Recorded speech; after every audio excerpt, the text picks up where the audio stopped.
No leila, aloha mai kako, velina mai ke aloha I ka aina. Woohoo! Welcome to episode 3 of our KuaMoʻolelo web Walaʻau series. It's a real pleasure to have everybody here streaming live on all kind channels. So aloha everybody. Thank you for joining us. It's my great pleasure to welcome you again to series number 3. Today we're going to be talking about Ho'ike Komu, returning to the source. And I am the lead servant for Aloha KuaMoʻolelo or Aka. My name is Kamana Beamer.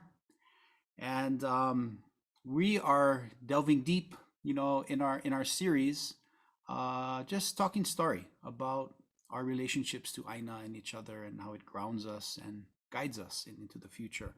So our work here at Aka is dedicated to achieving and advancing Aloha Aina as consistent with the Mo'olelo of KuaMoʻo, achieving social and ecological justice and peace for Hawaii. And so we like to talk story and learn about this place and the Mo'olelo associated with KuaMoʻo to help ground ourselves and move forward together. As I had mentioned, this is series number 3, so you can go back, go check out our episode 1 we did on Malama Ko Aloha. Episode 2, we talked about why Aina matters and had some conversations on why Aina matters. And, in this series, we like to feature conversations with Aloha Aina, Oiwi scholars, Kia'i Aina, Kia'i Wai, who really are working to make positive change in our world. But before we get into our conversation tonight, we get a little bit of housekeeping things. So wanted to mention we have a special Rock Your Raffle. And so go ahead and you can pre-register. We have some gracious gifts and donations here on our raffle. So please register. And when we finish tonight's series, you can go ahead and complete a quick survey and you'll be entered to win the raffle. Great books there. Oh, Auntie Dana None Hall. Wow, Noi Goodyear Kaupua, Value of Hawaii.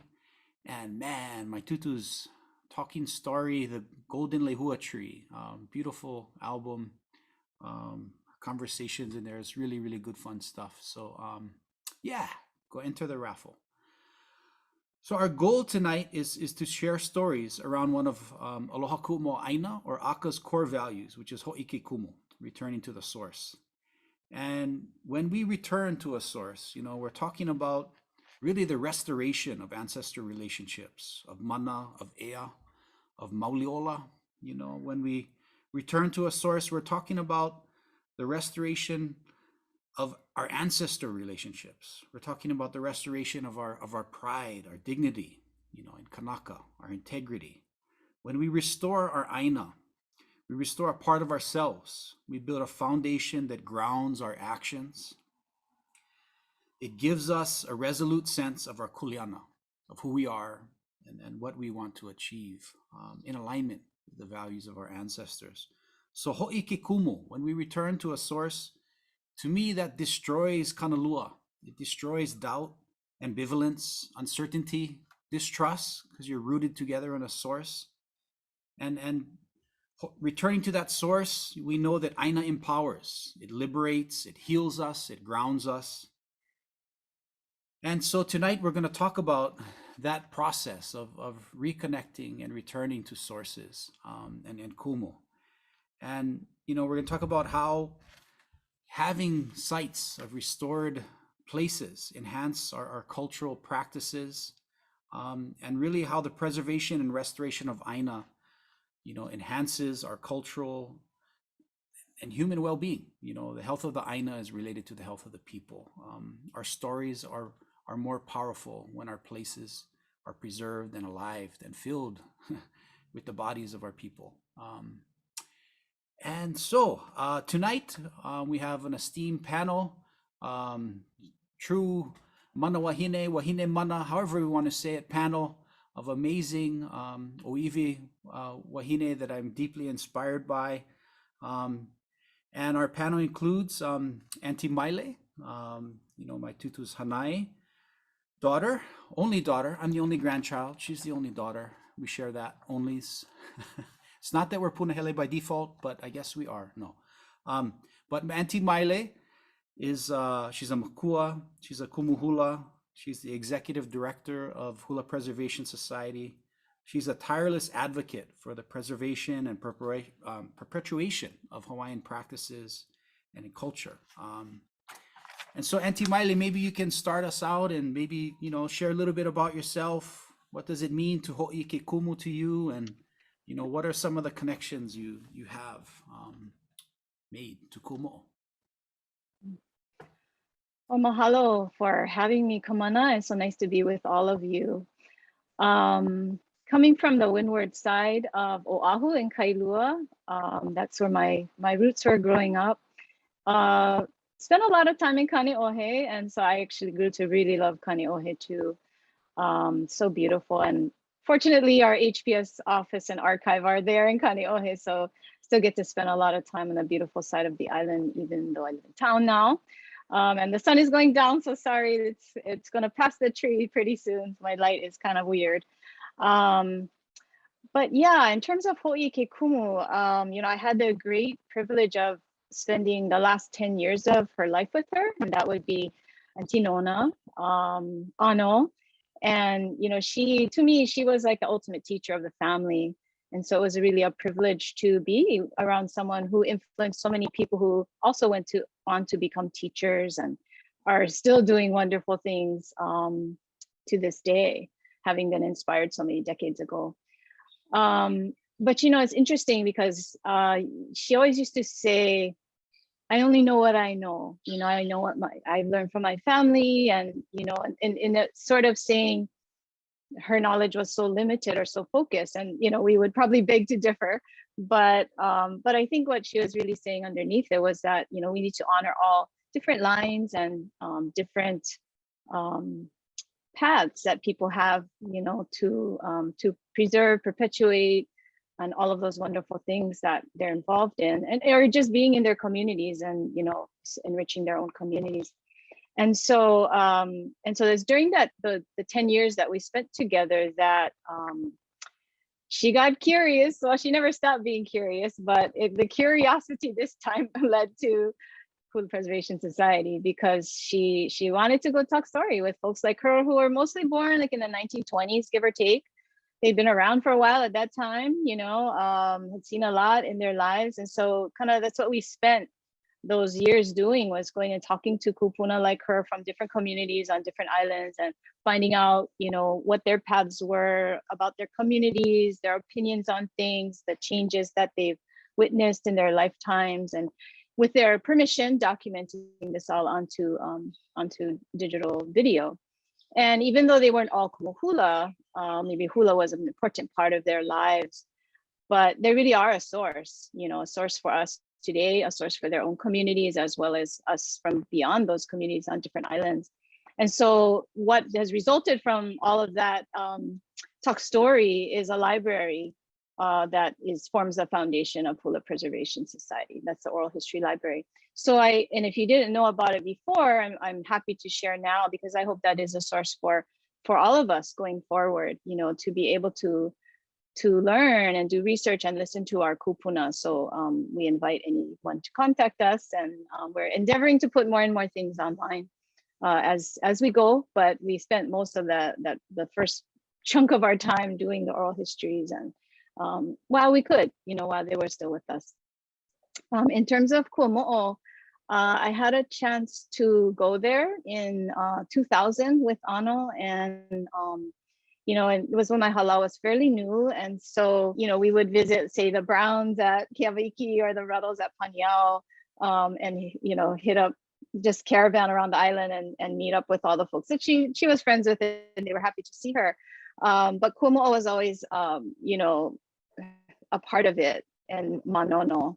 And so, because we danced Manono as a hula ipu. This is just some footage from 2000 when we went the first time, and we were in the vans caravanning these old VW vans that one of my students' brothers had, and we just borrowed them for a few days, and we hit the road, communicate by walkie-talkie. So this was in 2000, and then we ended up, of course, at the Ali'i Drive at the end of the road, across from the golf course, and we danced right there in front of this plaque, and that's pretty much all we could do at that time. There's some paths to walk on, but this was really our experience dancing right here in front of this scene before you now in the video. And she's going to, we kind of shared after we finished dancing, so her voice will pop in just a second as we shared that day after we finished dancing. Even though we were on the road and the golf course was behind us, it was still very very moving for all of us. So yeah. Feel that, you know, this mana is very real, but I think we ought to celebrate the fact that it was a decisive part of Hawaii's history. And without this incident, I don't know how our history would have turned out. Well,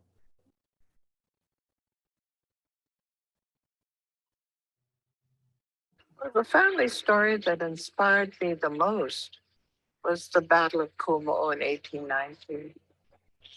And that inspired me because the bottom line was this admonition to the Hawaiian people: keep your love. No matter what obstacles come to Hawaii, your love will solve all their problems. Wow. I thought that was a wonderful, magic key to your life. That love would solve all the problems. And I've never found it to be erroneous or wanting, or I think it's wonderful to hinge your life on a belief that love is so powerful that it can overcome all obstacles. Yes. So I think that has been the most powerful family story. Thank you for allowing me to share. Turn it Oh, back to you, Kamana. thank you. Thank you. So sweet. Yeah. Yeah. Yeah. Oh, mahalo for sharing that with us, Auntie Maile. And we'll have some more video footage from my tutu, one of the sources we'll talk about today. And so I also want to introduce another esteemed panelist, KuaMoʻolelo Meheula. Such a pleasure to have KuaMoʻolelo. She is a kupa of Kona. She's a former First Nation Futures Fellow. She was our first program director of Aloha Kuamoʻolelo. Really responsible for some amazing work down there on the Aina, bringing our community and keiki out to replant trees and open up trails. And she's a makua, kupuna, and a mahi'ai. And so, Kamu, if you wouldn't mind, please share a little bit about yourself. You know, what does ho'ike kumu mean for you, and some of the connections you have with Kuamoʻolelo. Oh, mahalo Kamana for having me here tonight. But yes, so I'm a kupa of Kona, a child of Kona, grew up here in an area near and around called Holualoa. I grew up on Aina, always outside, a very simple life. Kona was still a very rural community at that time. So I was born and raised in a place called Keopu, in the middle of the coffee lands there. We lived in a coffee shack. We had outhouses and outside showers. I think our rent was $16 a month, and I'm not that old. So you can see how quickly things have changed in Kona. I went to Holualoa Elementary. I graduated from Konawaina High School. At that time too, Konawaina was the only high school. Everyone knew everyone. You pretty much knew where everyone lived, their families, everybody knew your parents and how to get you in trouble if you needed to be. Later, I moved to the north end of Holualoa, to Kahalu'u, a place up Donkey Mill Road, with my hanai ohana, who had a piece of leased land there. There I had my children. I have 2 sons, and I also have 2 mo'opuna. After having my children, I decided to go back to school. So I enrolled in the community college at Kealakekua there. After graduating, I worked at Alulike. I became an advocate for Native Hawaiian children and their parents. I was also involved in a halau where we started to create educational camps for our keiki and our ohana and take them to different wahipana in Kona and also other places on this island to build relationships with them in these places and share their stories. Later, I was asked to help create a mala at our immersion school here in Kona, Ehunui Kaimalino. So I jumped into that, and one day a kupuna of South Kona came and dropped off huli, and then he kept coming back every week. And I fell in love with growing kalo. I've been growing kalo ever since, and kalo became my focus and my tool for engaging keiki on Aina, sharing the story of haloa, wanting them to have a love and an ono for kalo and growing your own food, also knowing where your food comes from. From there, I ended up working for the Kohala Center, developing other gardens in different schools. I also worked at Amy Greenwell Ethnobotanical Garden, developing an agriculture program there for keiki and taking care of their kalo collection. Like Kamara said, in 2011, I was an FNFP participant, and that's where we initially met. And then in 2016, I started working for AKA. Let's see, currently I live and farm on a lease property in Honokohauiki. Here, my kane and I farm kalo mostly, for subsistence and to share with ohana, extended ohana, and to support any educational activities that happen in our community. Also, a new thing I'm doing is facilitating a group called the Mala Network, made up of people and organizations that steward part of the Kuaheva field system. Puanui also participates with us in Kohala. So yeah, I stay pretty busy. That's a little bit about me. And Ho'i ke kumu, to me, is kind of like return to remember the source, whatever that source is for you, whether it's a place, a practice, a relationship with a kupuna or a makua, things that feed, nourish, and sustain us. And also things that feed and nourish our Aina as well. Actions that, feed us mentally, physically, and spiritually. Yeah, I think it can also be a reminder to stay balanced, to ho'i ke kumu, live carefully in this modern world, and not to forget, who you are and where you come from. As far as KuaMoʻolelo, my relationship there is that I spent a year or so completely immersed there in all things about KuaMoʻolelo, about Aka, and I think we'll have time to share about that a little later. Mahalo, beautiful. Thank you. Thank you, Kamu. Yeah, that's right. Tread carefully in this modern world. Yeah, return to our source. I love that. Mahalo. And our last panelist is famed Ui. Ui is a makua. She's an author. She's an attorney, legal advocate for social and environmental justice. She's a graduate of Richardson School of Law and Kamakuku Kalani Center for Hawaiian Studies. She's an olapa of Halau Nalei Kaumakauka under Kumuhula Napua Greek. And we're lucky to have you, Ui. Maybe you can share a little bit of the same, a little bit about yourself. What does ho'i ke kumu mean for you, and some of your pilina with KuaMoʻolelo? Sure. Aloha kako, and mahalo i ke kumu, and Aka for having me on this esteemed panel. I'm so excited. My name is Ui Tanigawa Lam, and I'm from Makua, Maui. I'm really just regular from upcountry. I grew up dancing hula and that grew from sort of being forced to it being a fundamental cultural practice that informed the way that I saw the world. And for me in particular, this practice highlighted the issues around justice in Hawaii. It was my first inclination that there were some justice issues. And in short, it didn't make sense to me that it was so hard, it was so difficult to find places to practice. But I think like many others, I was encouraged to leave Hawaii. But I felt this tug at my na'au to sort of stay and learn more about my culture and create this kahua, a foundation. And that's what sort of started it all. After graduating in 2010 from Kamehameha Maui, I went to Kamakakua Kalani and I got a bachelor's and a master's degree in Hawaiian studies.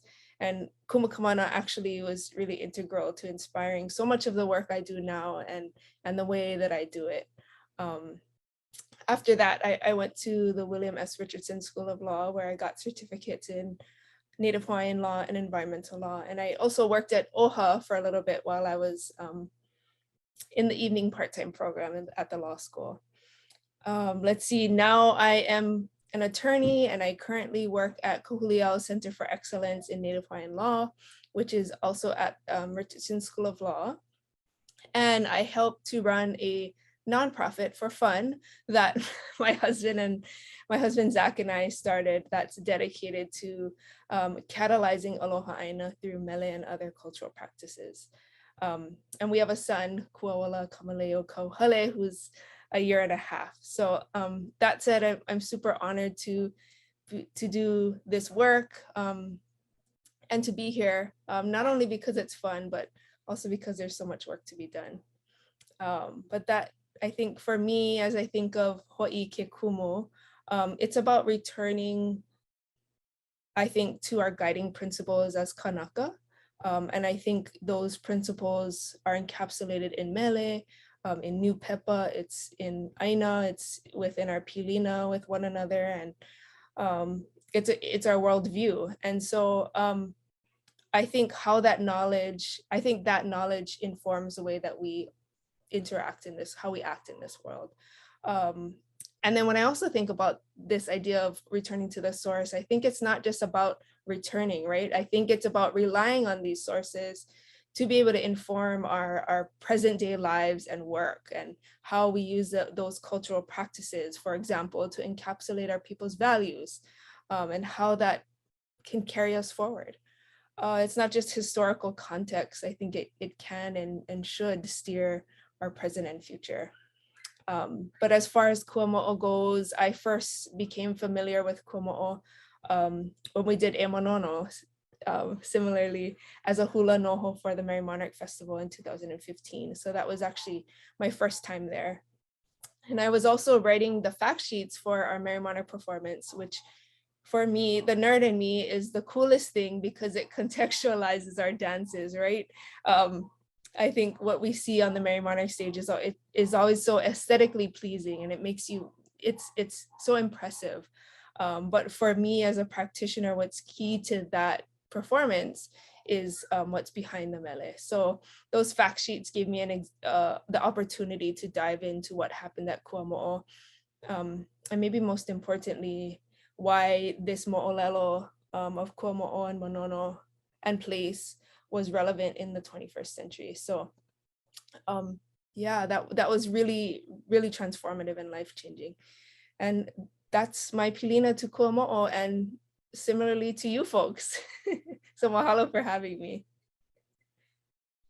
Mahalo u'i, Kamuela, Auntie Maile, such a honor to have all of you, wahine, here with us tonight. And you know, speaking of the mo'olelo of KuaMoʻo and the battle and returning to sources, you know, to me, we have a treasure in this encapsulated telling of the story by my grandmother.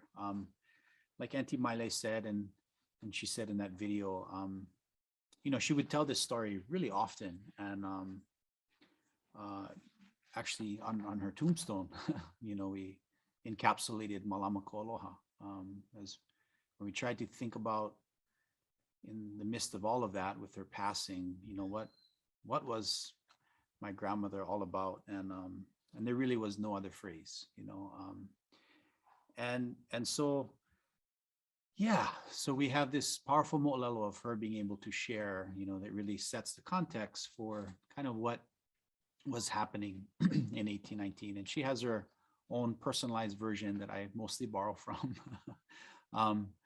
But such a powerful way of framing and telling the story. So I think we're going to start out with that, and then we're going to get into a little more of our questions and content. But Kelsey, maybe you can cue that up for us.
Important fact about this chant is that it occurs in 1819, the year of the death of Kamehameha I.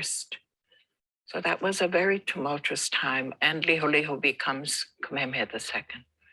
So the scene is, you know, the death of Kamehameha I, and then all of these events take place.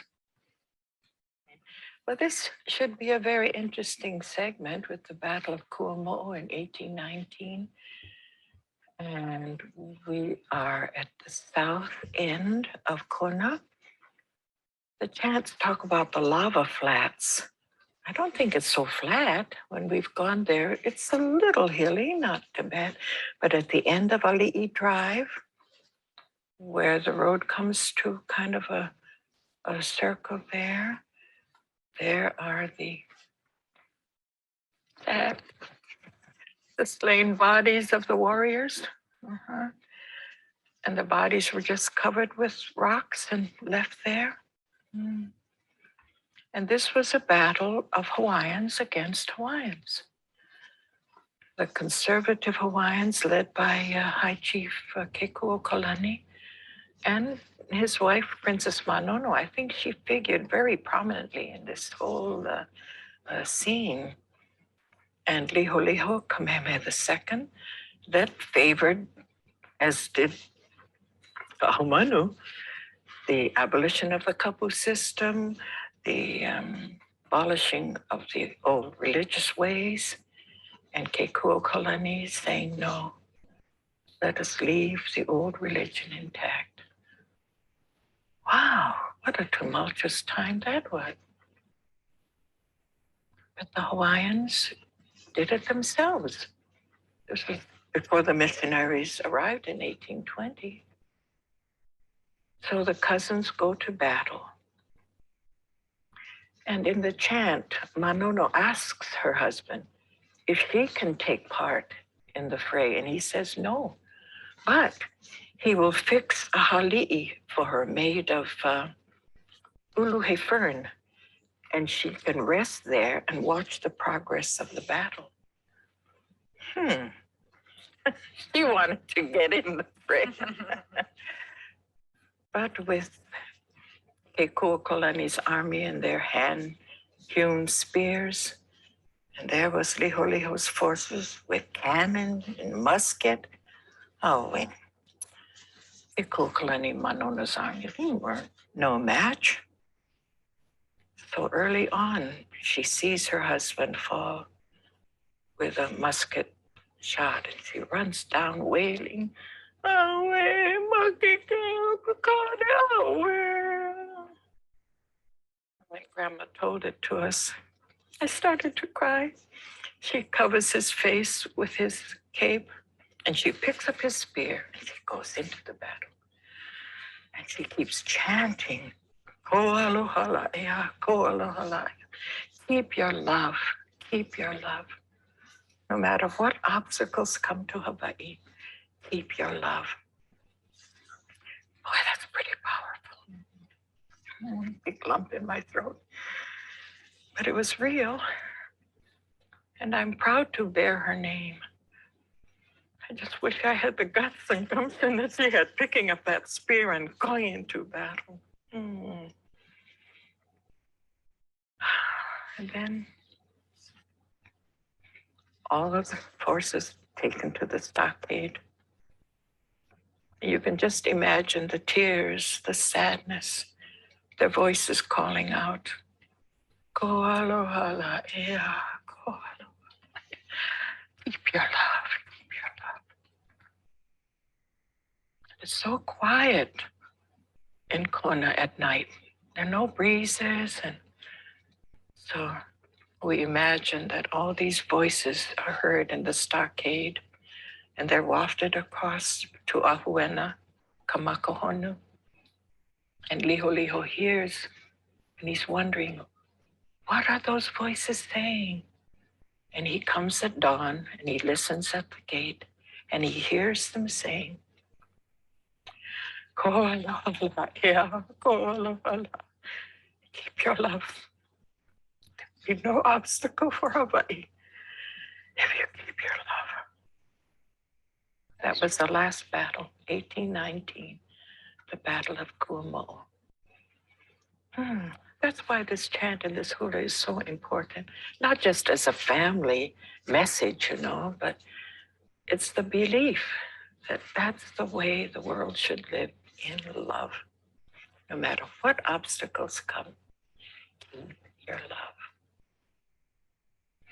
Hard to live that, but we try. You do a good job. We try. But I don't tell that story without the lump in my throat. It's so real, and when you think of the suffering of the time and standing up for what they believed was right, you really have to commend them, in spite of the politics of the time, to keep your love. That surmounts everything. It doesn't matter who we are, where we come from. Keep your love. Wonderful admonition.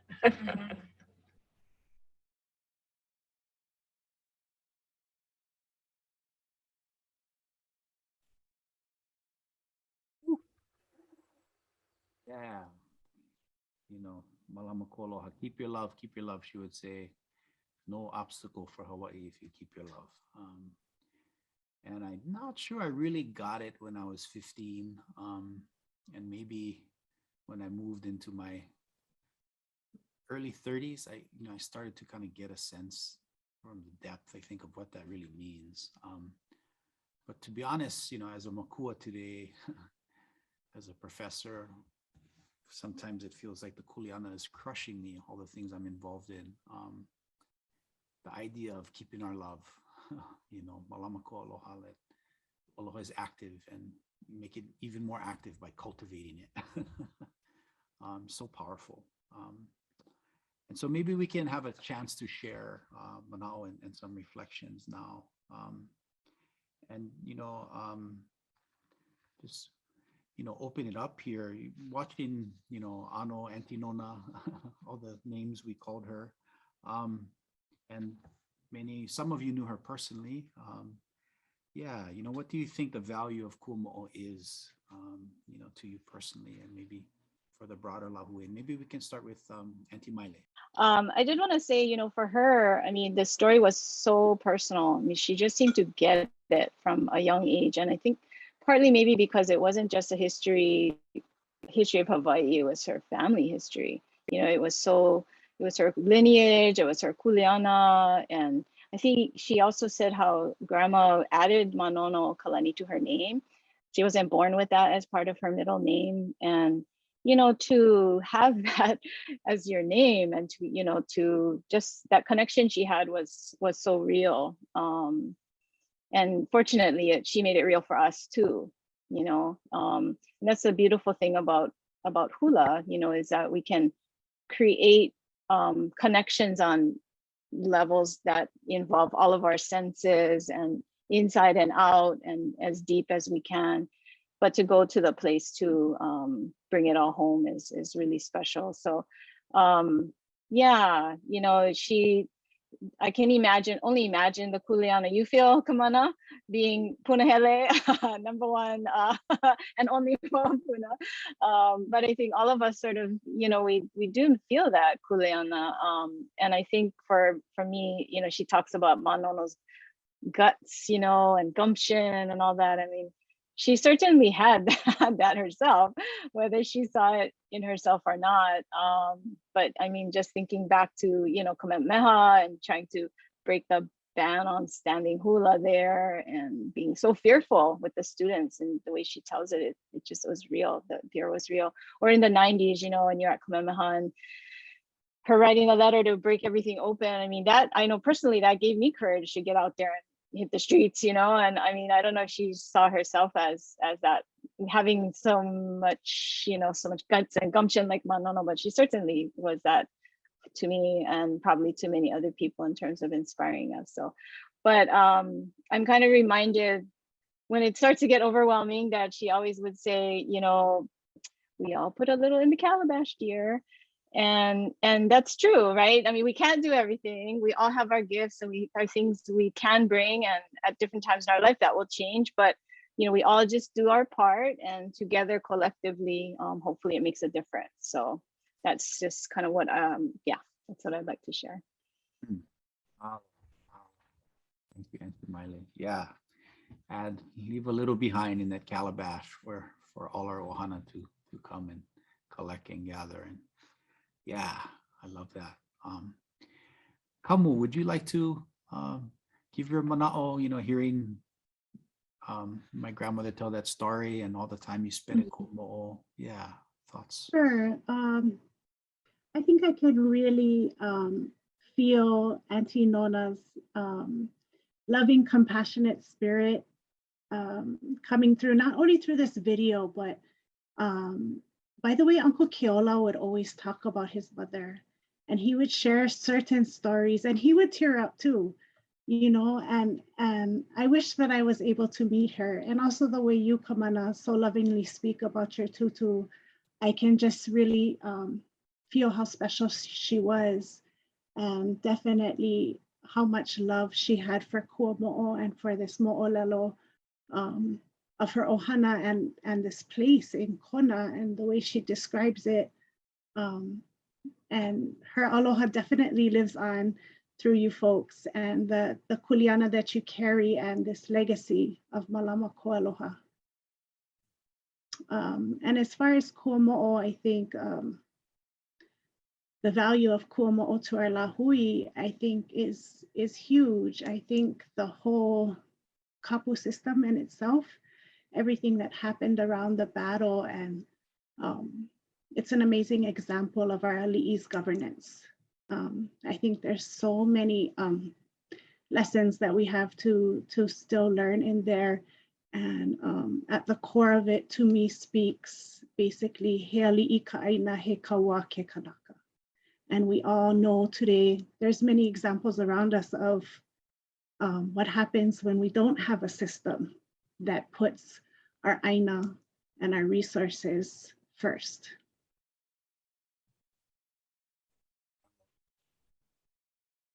The perfect transition, you know, Ui being deeply involved, you know, a member of our, you know, Center for Excellence in Native Hawaiian Law, Kahuliʻau, you know, outside advocating for communities on cultural, environmental justice, social justice.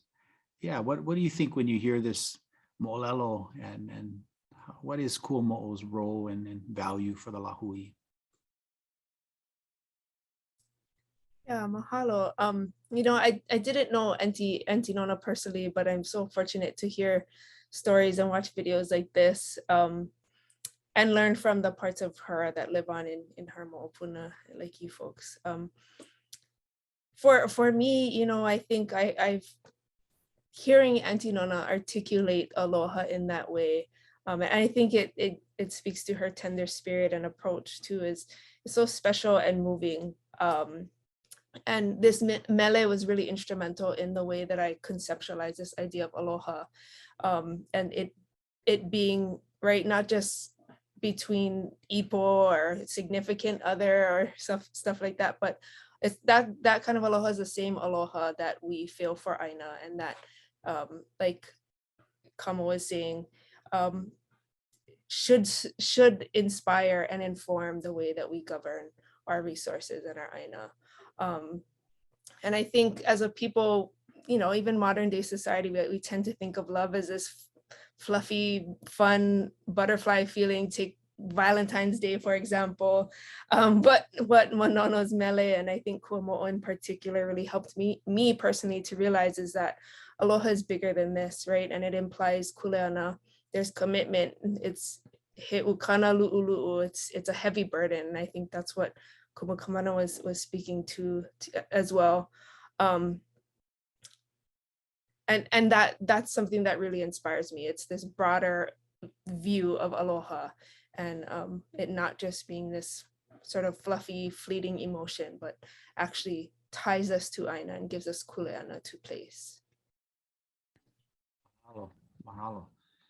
Yeah, that's beautiful. I think that is true. You know, sometimes we almost like we forgot about love in some ways, or, you know, aloha has been used, you know, inappropriately in some ways to sell certain experiences or things, or, but these are our values, you know, and we get to choose and return to them as a source. Yeah, mahalo.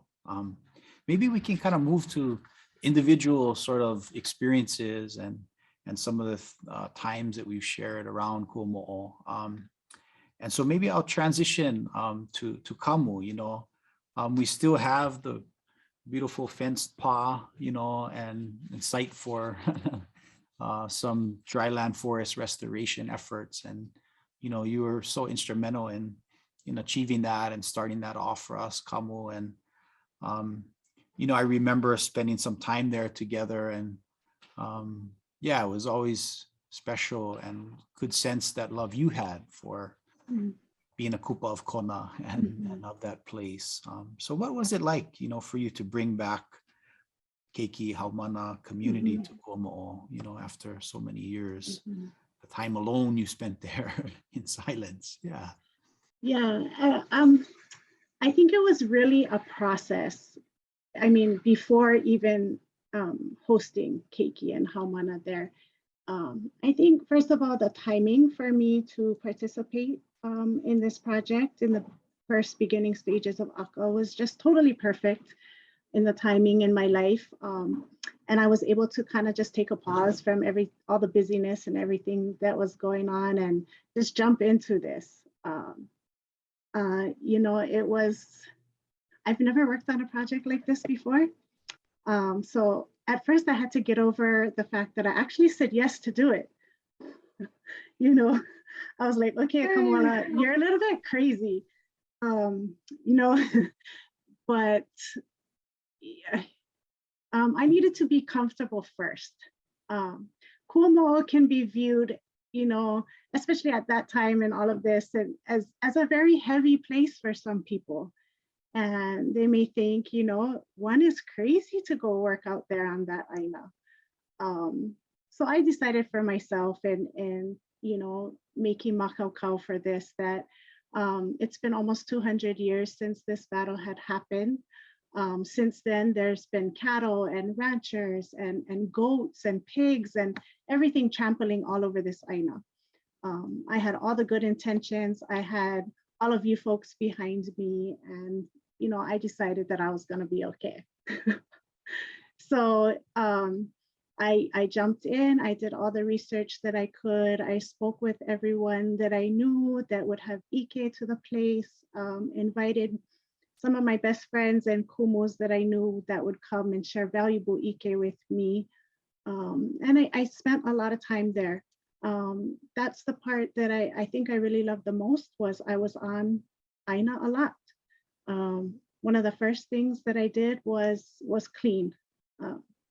There we hauled bags and bags of opala out of there that we found in places, some in caves. A couple of dear friends helped me do that. Also cleaned up a lot of things left over from ranching days, old fence and lumber, and just trying, to create a space that was welcoming and to make a statement that, this place is cared for. And, we aloha this place and we're caring for it in a different way now. So that was probably the first thing that needed to be done. And also figuring out, what my protocols were going to be for entering this space, for exiting this space, for bringing people, how that was going to be done. Where were they going to go? What was safe? So I spent a good amount of time doing that. Being in that space alone was really special, actually, and I never really was alone.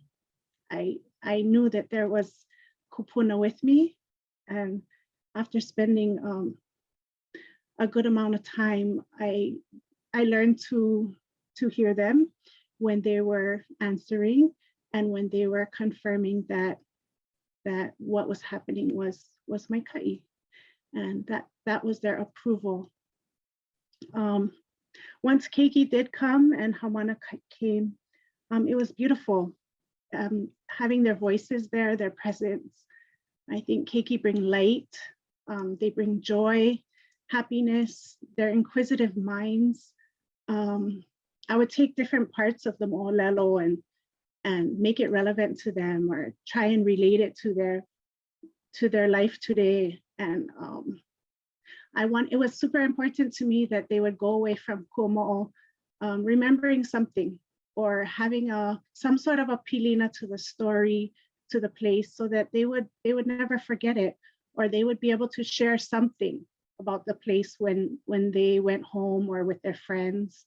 And just, I think, speaking the names of the place, on the ala, moving through the aina, moving through the ahupua of KuaMoʻo into Maiʻihi and pointing out things along the way, sharing about Manono, Kekua o Kalani, the conflict with Liho Liho, Ka'ahumanu, and bringing those people to life, bringing our ali'i to life.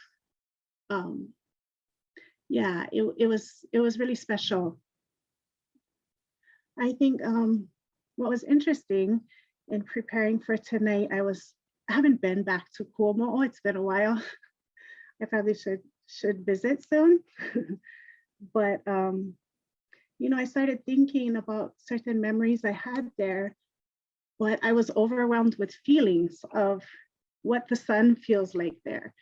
This certain heat, the sweat running down your back when you're working, the smell of the ehukai in the middle of Keawe, and you're away from the cliffs and the water is super rough and you can almost see the ehukai moving, and then even when it's super still, and just the smell of the raw aina there and the soil, like how it's so degraded, it doesn't even hold water, and the water just runs off of it. And I was just overwhelmed with these different memories. I became really comfortable with KuaMoʻo after a while, and would just kind of stroll right through the ala from one ahua to the next, like hop, skip, and a jump. I think I was influenced by the goats down there, but I would purposely walk on like certain pohaku, like I knew my routes, and just I can feel those pohaku underneath my boots and what it felt like and where I could catch the Maiʻihi breeze to cool off. Yeah, so it was really cool, and I think I really realized that KuaMoʻo really became a part of me and will forever be a part of me. Um, Another thing that I realized later after I left KuaMoʻolelo was that I really needed KuaMoʻolelo. It was very healing for me in that time. And I'm really happy that I said yes to doing it and very grateful for the opportunity. Mahalo. We're grateful. Aina's grateful in the place, and thank you for all that sharing. Kamuela, mahalo. Auntie Maile, you know, you're raised in hula and oli, you know, like e manono, and you know, knowing how important malama koaloha was for Ano, for my grandmother, for Auntie Nona. You know, maybe you can share some of your experiences and, you know, first visiting Leke, but then coming, you know, to KuaMoʻolelo, you know, with the halau, and yeah, and then knowing Aka's at least preserved from development, you know, KuaMoʻolelo, and you showed the video early on before Aka was really even a dream. And yeah, coming full circle. What's your manao, Auntie Maile? Well, first, I definitely want to say thank you to you folks, you Kamana, Keola and Moana and others who had the guts and gumption to bring this to reality. I mean, I know it wasn't easy, and so mahalo, mahalo, mahalo. I would say I didn't go back to KuaMoʻolelo actually until I went with you, 2019.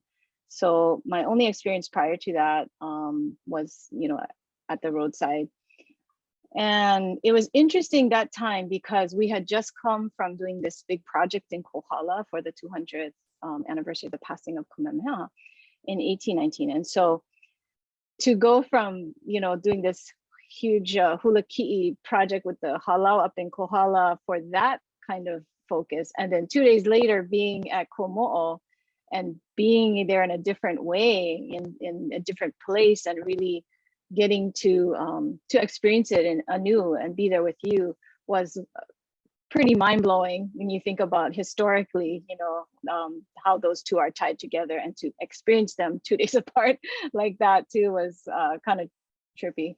But we're so happy to go back because it was such a different experience, and you know, to be able to dance, knowing that, and hearing Ano's saying, you know, when they fell, you know, and their bodies stayed where they laid, and you know, when we were oriented to that place, to that direction, and where they are believed to still to is their resting place, was really moving. And it's kind of hard to even, I don't know, it gets shaky just thinking about it again, because it was, there's nothing like it, you know, for a hula dancer to connect with place, whether it's a kahiko, awana, whatever the case may be, but just to be able to go to the place, and like Kama was saying, you know, to smell the ehukai, to feel what it feels like to be on that aina, it touches you at a different level, than one you never will forget. And so to be able to go back to KuaMoʻolelo with you, knowing that this place is preserved forever, I mean, that just is such a gift. And it's hopefully something that so many more people can experience and connect with as we get out of the pandemic and are able to, you know, sort of be able to reconnect in ways. This is there thanks to you folks. So mahalo, and for the experience in 2019. And I definitely look forward to being there again. Mahalo, Auntie Maile. And you know, I think one of the key things we're hearing in teams is, you know, this ability to tell stories that are rooted in place, you know, is such an important part of our cultural practice and tradition.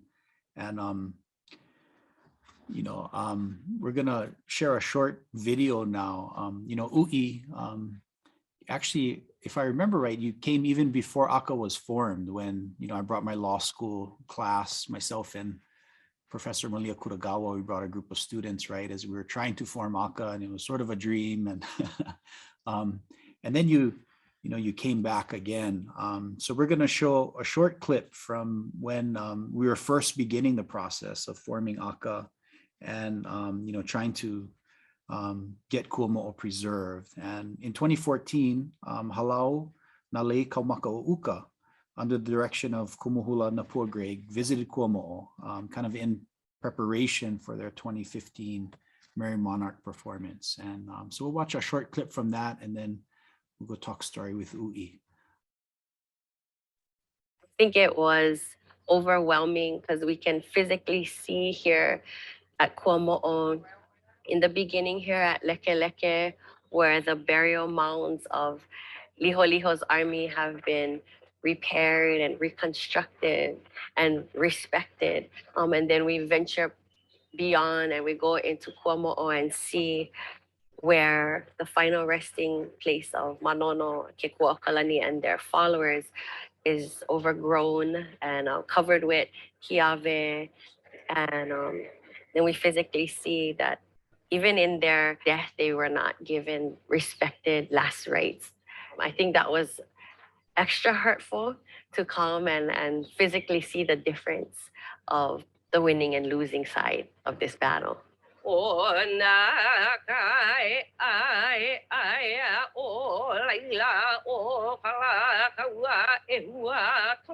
In learning about Manono, we learned that this aloha she had for her husband, the aloha she had for her people, for her akua, came with kuleana. And they came here knowing they were gonna die. And what a huge change this battle and these acts had on Hawaii and our outlook, our road view. We need to know the fullness of our history, not just half and parts. And I think that's the purpose of our hula and sharing it this year. You know, like I told the girls, Eola, Kainoa, o Manono, so that her name is not forgotten, so that KuaMoʻo and what happened here is not forgotten.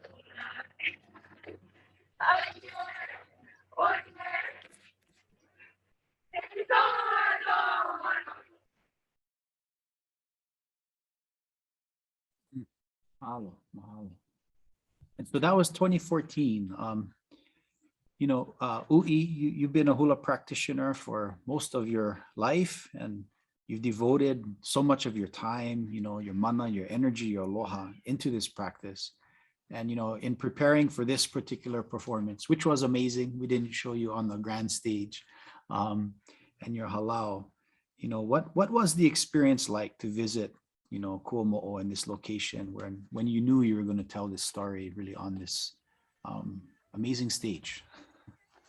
Yeah. It's so cool to watch it. We're now like 7-8 years later.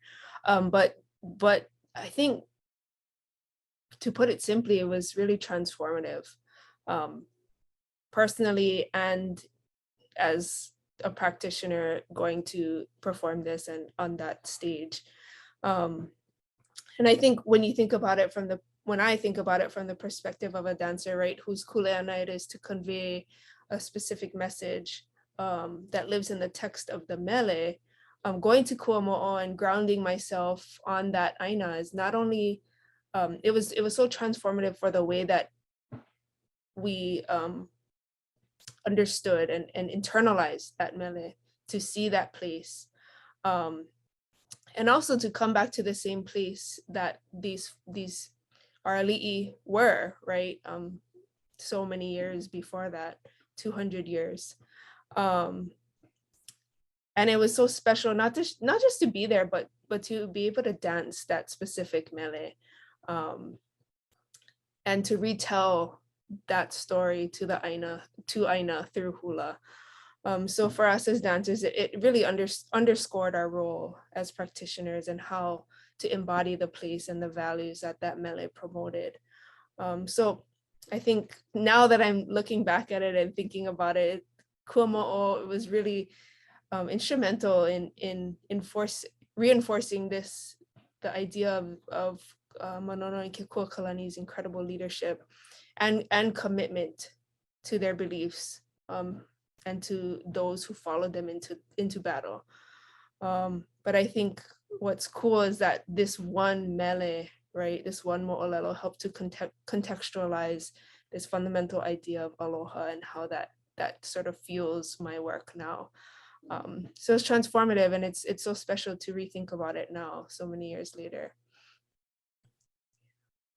Mahalo for all you do and your advocacy and your aloha. And, you know, Auntie Maile, Kamuela, mahalo for sharing this time and space and your aloha. I mean, yeah, I see the video of my grandmother and I hear you ladies talk and I can just see, makes me so proud of our people and, you know, us continuing to, just like she said, not easy, but to live, you know, with aloha and uplift.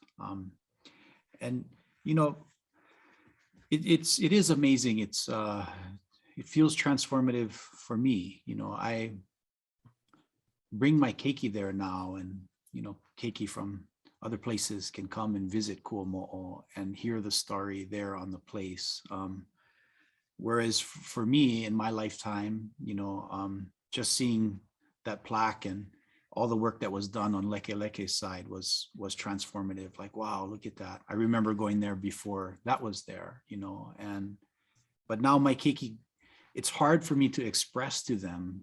There was this time when, you know, you couldn't do this and we didn't know if KuaMoʻolelo might have been built over, you know, might have been lost to development, like the golf course side.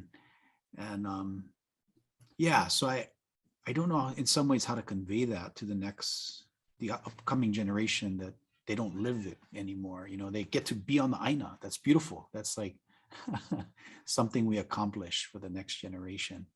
But, you know, we really understanding that we're all shaped by the places that birth us, that nourish us, that teach us. You know, maybe just some closing thoughts. You know, what do you think the value is of having places like KuaMoʻolelo to return to, you know, for generation upon generation? Maybe we'll start, Auntie Maile. Sure. I was just thinking that same thing that you were just saying about bringing your kids there. And when we went in 2019, you know, my daughter and your oldest daughter were there. And it was just like, you know, knowing that this is going to be their norm, you know, thanks to you folks. And, you know, we need more of that. We need more places that we don't have to just remember or pretend, you know, how it used to be.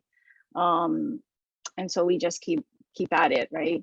But it was so special to be able to, you know, to really know that it is going to be there for them and their grandchildren. And so again, mahalo. I know there's a short video, and whenever you want to play it, it is fine. But I did want to share that my daughter was actually helping me edit it, and it's she was watching, you know, listening. It wasn't just about the technology, and then she just, you know, she turned her head and she said, "Oh, I sure wish I knew Tutunona," you know.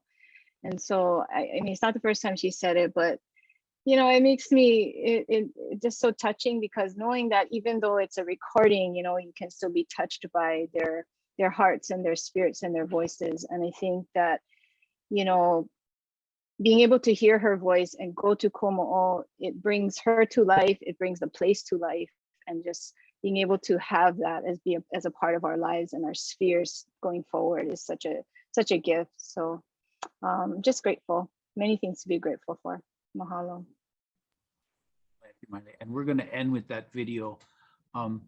But maybe some closing mana'o, Kamu? Well, I just think generation upon generation, I think is important to have these spaces, because we take our place in history and we add to those stories, and they become richer and deeper and make us ho'ike kumu even stronger to these places as time moves on. So, mahalo. Beautiful. Thank you. Mahalo. I hope that for the next generation. And that came up in episode 2 a little bit. Uncle Walter was kind of talking about that, you know, that it becomes the ma'amau, you know, for them. So mahalo for that, Kamu. And Ui, maybe some closing mana'o on preservation of places and its importance. Sure, mahalo. Yeah, I think for me, what's so important about preservation of important places like KuaMoʻolelo is context and grounding, and the mo'olelo that they bring with them. I'm also thinking about Kamu sharing about how intimately she knew the wind and the rocks. And to me, that ties us to Aina, and that sort of relationship gives rise to this kuleana place, right? To feel responsibility over Aina and its resources. And I think that's super crucial in how we steward these things, as well as how we keep this cycle of aloha Aina and living in Hawaii going. And I think that's always the case. But I think now, as we're talking, it's increasingly important, especially as we're up against non-Hawaii influence in politics and society, and even, you know, threats like the climate crisis. But as we sit here and talk today about KuaMoʻo, I'm so grateful to each of you for your work, and to be able to experience and be a beneficiary of that work in some form or another, and to have this conversation and know aloha through you folks and Tinona. So mahalo. Yeah, mahalo, Ui. And, you know, I want to mahalo each of you for giving your time and, you know, your mana and your energy, everything that you do for the Lahui, and, you know, just sharing these precious momi, these gems of reflection about returning to source and KuaMoʻo and Aina.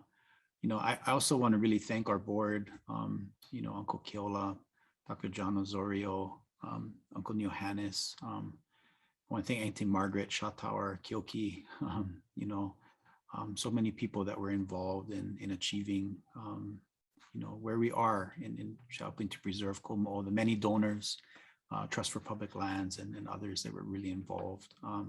So it totally was a kako thing. And yeah, it gives me hope, And Auntie Miley, maybe give us a little more context. So we're going to close. We're going to leave the limelight for my tutu, who deserves it. I'm going to try not to cry. I cried once already when I saw her do this because I miss her so much.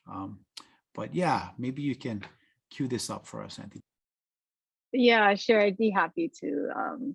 So it was 2007, and she was being interviewed for a documentary, environmental focus. And so we were sort of documenting her being interviewed by somebody else. So she's a little bit off mic because their mic was on her.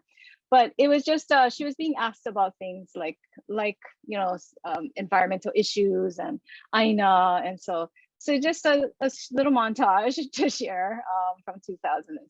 So I hope you enjoy and like the message as only she can deliver.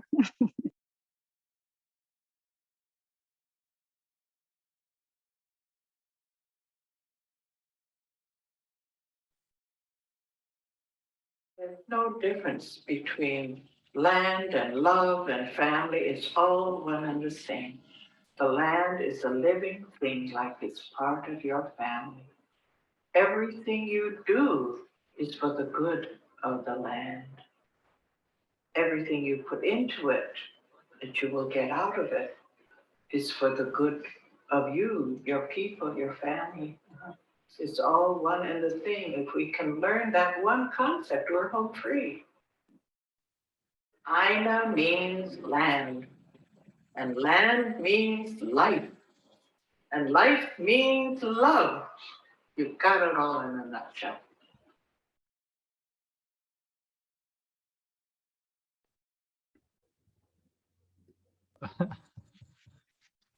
So that's her in her full-on kumu moment, to sum it up and wrap it. And she's just, you know, she had these moments where, yeah, that Tutupele's fire is just like, here, we're doing this right now. And going, and so sweet, so sweet. So mahalo for sharing this time and space with us.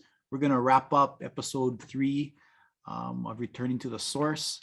I wanna offer our leo mahalo to all of our streaming partners, Kanaio Kana, Aina Momona, Oiwi TV, Kua Aina, Uluwamo, Hawaii People's Fund, Hawaii Nui Akea, and Hawaii Ponui Coalition. Mahalo for your support. Thank you to Native Books for all the donations, for our raffle. Mahalo to our audience, all the people out there. You know, these last episodes, we've had people, geez, Seattle, Washington, all over Hawaii, from Hana to Hanalei, Kauai, all over, everybody listening in. So mahalo for sharing and tuning in. You can continue to follow us on Instagram at Aloha KuaMoʻolelo, and you can follow us on Facebook at Aloha KuaMoʻolelo, and stay up to date. We are going to have episode 4 coming up in the coming months, so we'll make an announcement about that. And now, go scan them. Had that Super Bowl commercial, had that little code. My son was like, scan it, Makua, scan it. I didn't even know what the thing was. It was like floating all around the TV. So this is especially appropriate to the younger generations here. You can scan this QR code. Please complete our survey. Let us know what we can do better and what we can do for future episodes. Like I said, we are going to be coming with episode 4 shortly, so we will circle back. And all of this is also preserved, will be preserved on our website if you want to come back and watch our episodes. So mahalo nui, Auntie Maile, Kamuela, Ui, thank you for your time, and I'm going to close it out with a little bit of music for us.